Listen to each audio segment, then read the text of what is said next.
Hi, in this video I will show you how you can recover your permanently deleted Instagram account after 30 days. If you've deleted your Instagram account and more than 30 days have passed, it means the account is permanently deleted. To recover such an account, follow these steps. Open your internet browser and go to instagram.com/support.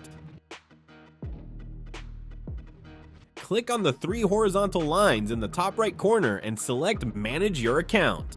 Click the first option that says Sign Up and Getting Started. Scroll down and under the Was This Helpful section, click No, then select Other.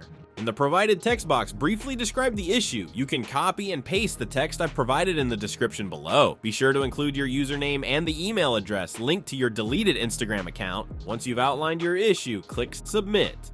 After submitting the request, your permanently deleted Instagram account should be recovered within 24 hours. That's it for this video. Subscribe for more such videos, and I'll see you in the next one.